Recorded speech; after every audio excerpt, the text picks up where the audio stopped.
All right, welcome back, everyone. Let's just jump right into it, because today's explainer is breaking down the absolute highlight reel of Kalinama Echoes of the Divine, Session 11.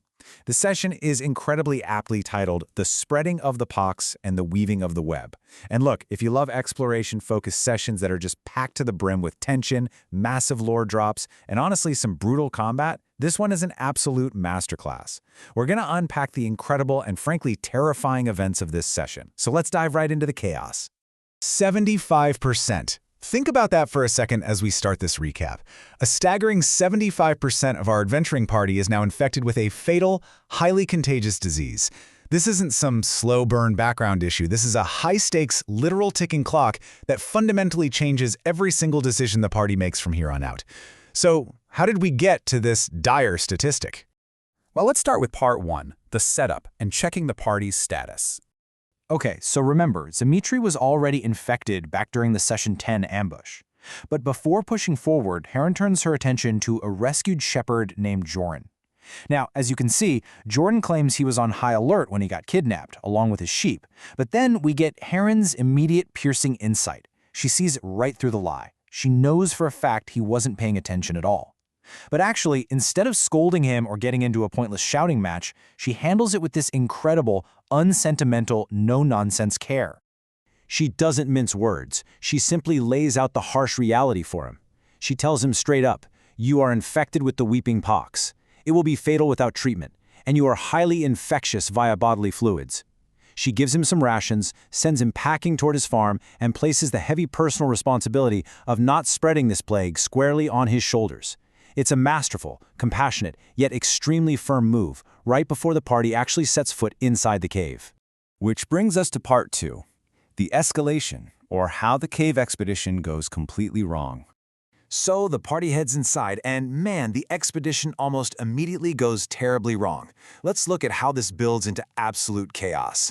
First, Jace, who's usually pretty reliable, triggers a spiked pit trap and falls right in. That crash? Yeah, it wakes up a whole group of sleeping kobolds. They don't hesitate at all. They immediately attack the party. And then, the culmination of this fight, and probably the darkest comedic beat of the whole session, in the middle of the frantic melee, a kobold hurls a literal gore bag, and it manages to splatter both Jace and Heron. And that brings us to the horrific consequence of that single attack, the number 3. The rule of 3 strikes hard here, because with Jace and Heron now hit by that infectious gore bag, 3 out of the 4 party members have contracted the weeping pox. Dmitri, Jace, Heron. Orin is now the sole uninfected member of the group, entirely surrounded by teammates who are actively carrying a deadly plague. Moving on to part 3, secrets in the dark, lore drops, and locked doors. With the ambush finally cleared, the party chases a surviving kobold deeper into the cave. As they're running, Jace is stopped dead in his tracks by a carving on a pillar. It's the Filth Grazer. As defined here, it's a mythical abomination, a literal herald of doom that brings disease and plague wherever it goes. What's absolutely crucial to take away from this is that Jace recognizes it. This is the second time this doom-bringing symbol has been found carved into a kobold's site. Meanwhile, the chase ends in this weirdly desperate, almost human moment. The surviving kobold is found banging frantically on a barred door, just begging to be let through. It's terrified for its life. The party kills it, and as it dies, they hear this mysterious singing echoing from the other side of the wood. It's super eerie. Since the door is barred from the other side, they need a solution fast. Enter Dmitri. I have to express genuine satisfaction at Dmitri just acting as the party's blunt instrument here. You know, sometimes you don't need a clever lockpick, you just need a heavily armored warrior violently smashing through a barricade to dispatch the waiting kobolds in the storeroom beyond. It's clean, it's effective, and man is it satisfying. Inside that storeroom, they find kobold plant food that rarely ever gets used, but hidden among it is something entirely out of place.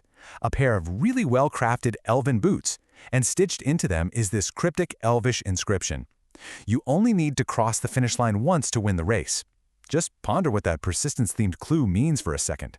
Why are finely crafted elven boots with an inspiring quote sitting in a dank kobold pantry? But before pushing any deeper, the party smartly backtracks to the sleeping quarters they rushed past earlier. Here, Jace does his methodical, unglamorous, but incredibly thorough looting. He turns up 15 gold pieces, 6 daggers, and 6 slings. It's a quick win, a nice little restock before the atmosphere in this cave takes a much, much darker turn. Which leads us to part 4, the web cavern, Aron's phobia, and the sentient web.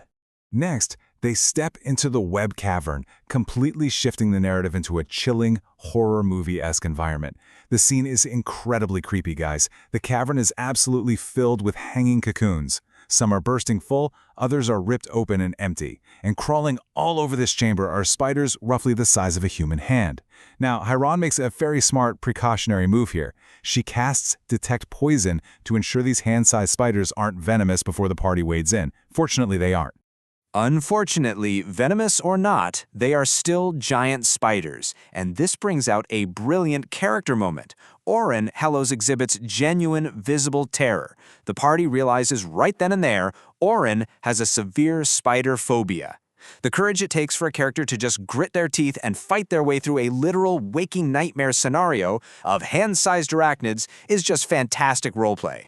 But while Aryan is dealing with psychological trauma, Jace is dealing with extreme physical trauma. Look at this timeline of awful luck.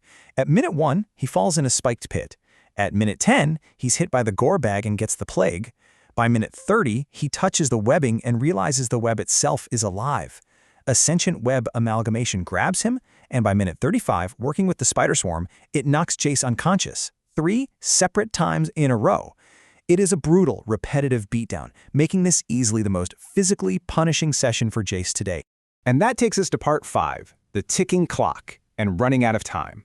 Stepping back from the immediate combat for a second, we really need to bring the immense weight of the party's current predicament into focus. We have to understand the grim mechanics of this ticking clock. 3 of our 4 heroes are at stage 1 of the Weeping Pox. That means absolutely no natural healing is allowed. They are reliant entirely on magical healing, while bruised and battered. They are highly infectious. And worse, they are racing towards stage 2, which brings tumors and increased contagion, all heading rapidly towards stage 3, which is incurable and fatal.